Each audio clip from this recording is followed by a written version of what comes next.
Somebody asked me where indie authors can get book reviews. And honestly, that's one of the most important questions you can ask, because book reviews can be everything.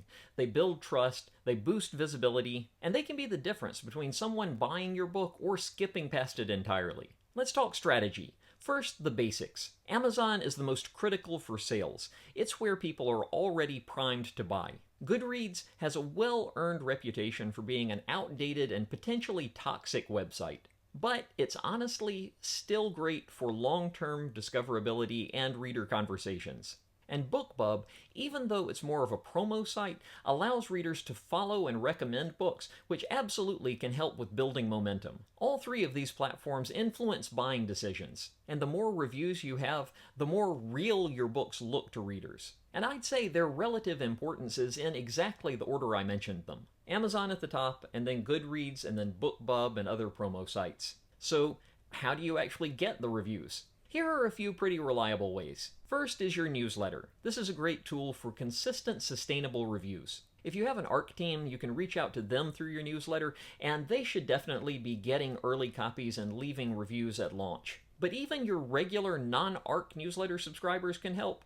Just ask. A quick reminder in your email newsletter with links to Amazon and Goodreads can go a long way. And don't overthink the review. Tell them even just a one-line comment can make a big difference. Second are paid review platforms. Sites like Book Sirens and NetGalley are controlled ways to get your book in front of a lot of readers. With Book Sirens, you pay a setup fee and they handle the rest. They send your book out to vetted readers who are more likely to leave reviews. NetGalley has a bigger reach, especially with librarians and industry people. But it's more expensive and requires more follow-up. These platforms can be great for exposure, but be ready, not all the feedback you get through them will be glowing. In fact, the reviews you get through these paid platforms will usually be more negative and critical than reviews you get elsewhere. Third, social media reviewers. Bookstagrammers, booktalkers, and booktubers are incredibly powerful. Find creators who read your genre, engage with their content.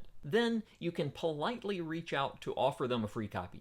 Don't demand reviews, don't follow up with them every 2 days. Just offer, and if they're interested, they'll let you know. And sometimes they'll accept your book just because they feel guilty not to, even though they're not actually going to read it, and that's totally fine as well. You're not losing anything, and you shouldn't hassle them about it.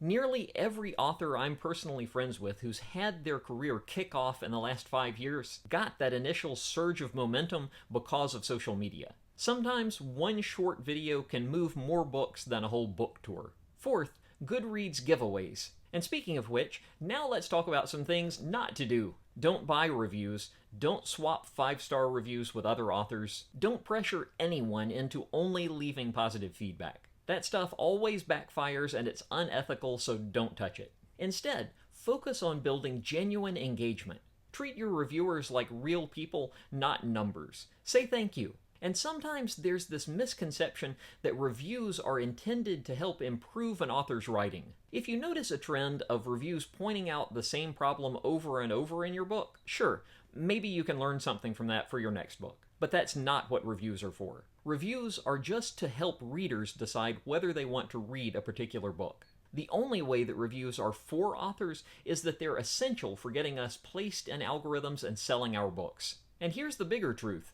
Getting reviews is less about chasing perfect star ratings and more about gaining credibility. A mix of honest, thoughtful reviews makes your book look more legit, and that trust leads to more sales. And there have been studies about this. The review sweet spot for selling more books is between 4.2 and 4.7 stars. Books in that range statistically sell more than books lower or higher than that range. So start with your list. Reach out to readers, be kind, be consistent. And over time, your reviews will build.